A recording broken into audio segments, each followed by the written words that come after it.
Hey, welcome back. In this video I'm going to be decorating the leggings and the gauntlets that are going with the Canberra dress. So since I made these and finished making them, I've actually just tea stained them just to make them a little bit darker. They were really pale against my client's skin tone, so I've just taken them a shade or two browner than they were. They were very cream. So now they're dried, I need to add the embellishments. Now we're not doing quite as much embellishment as I've drawn on the sketch here. We're actually going to go lower. So because I've ended up quite asymmetrical on the dress, we're going to do a little bit more on this leg than on this one. And then the same on the gauntlets. It's going to be mainly around the wrists with one coming higher than the other. So I'm using this fabric paint that I got in Spotlight. And I did a little test yesterday. The green's too emerald on its own, so that's why I've mixed some yellow in. And I did a little test on some mesh yesterday. I've got to do it quite thin, so I'm actually going to water it down. When I did my test on the thick bits, it's really thick and rubbery on the mesh and looks really just chunky and horrible. But on this part, where it was thinner, it looks a lot nicer. And I did it while the mesh was stretched, so we keep that stretch in there. So to paint them, I've put the bottom of the legs of the leggings over pool noodles covered in baking paper. This stretched it slightly, but it also means that I can sort of see the three-dimensional shape that it would be on a leg. It also means that as I paint it, it's not going to go from one side through to the other. So once I've painted it, I'm going to add some little petals and crystals through it as well. And then because I want a big cluster of flowers on this side, I've made this, it's just like a little disc that I use in my headpieces and some elastic, and then I can glue a whole bunch of flowers onto that to get a big cluster. And then I'm also going to decorate my client's shoes as well, so I'm going to get these done, then decide what I want to put onto the shoes. So I'm going to start by painting probably all the way up the pool noodle on this leg and maybe just a few inches up on this one, and concentrating on the front and the outside side of each leg. These paint lids are really hard to open and they go everywhere. I'm just going to go wash my hands. Cool. I'm just going to sketch out roughly where I want things to be. That looks good for my first one. So let's get some paint on.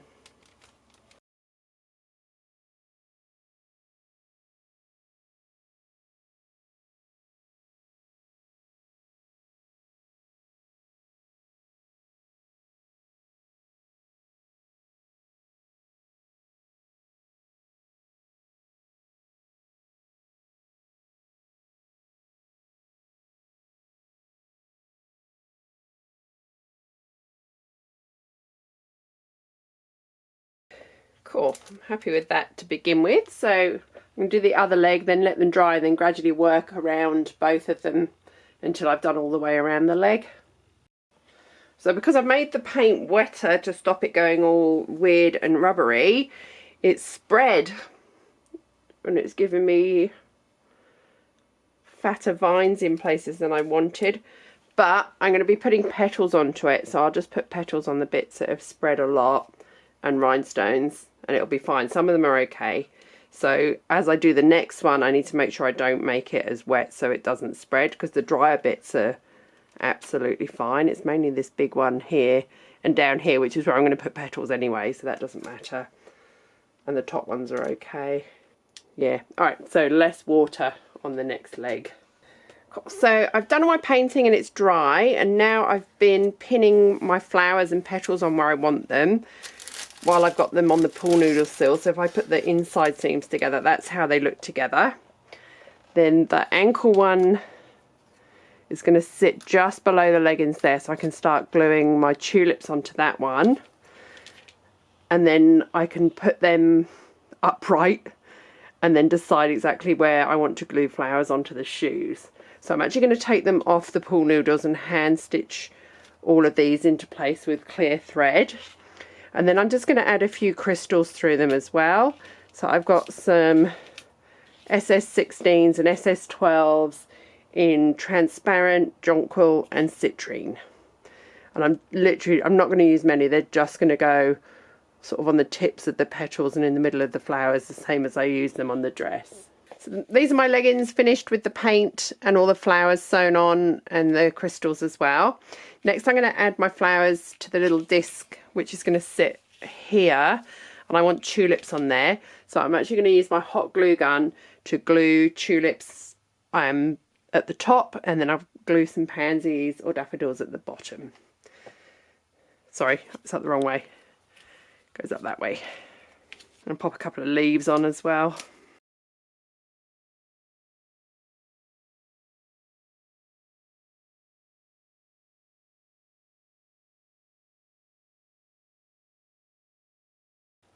My little ankle corsage finished.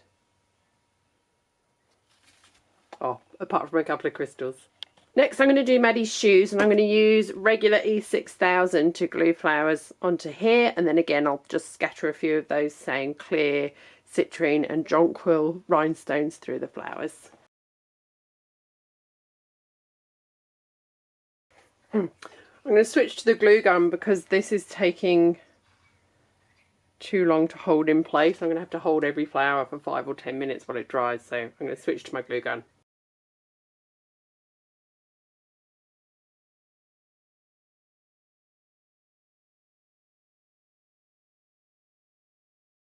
So while I've been working on these, the paint on the gauntlets has been drying.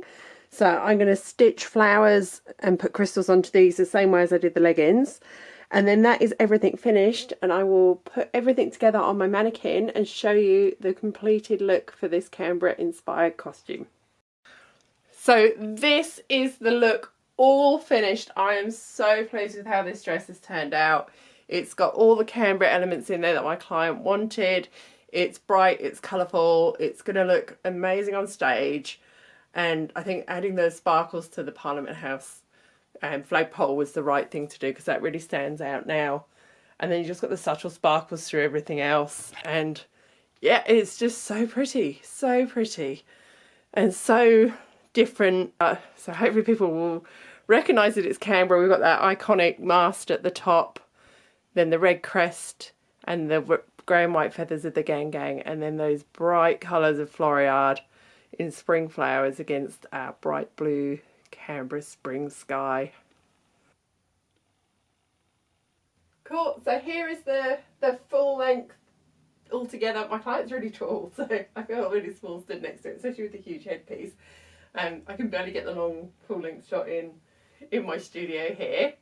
I've had so much fun creating this dress. What a fantastic brief I was given by my client. It's just been so fun. I'm so glad she wanted to include Floriade, because as you know, I love making dresses with flowers on. I love bright colours as well. So this was like my dream commission. I've had so much fun doing it. And yeah, I can't wait to see pictures of her wearing it. I've got lots of flowers left because this was such a tight turnaround. I ordered flowers from all different places. I didn't know exactly how many I would need, so I ended up buying way more than I actually need. So I've got loads left, so I think another Floriade themed something is on the cards at some point. Thank you for watching. I hope you've enjoyed this series. I hope you've enjoyed watching me create this gown. Please subscribe if you haven't already. Please leave me a like and a comment, and I will see you soon with some more sewing videos.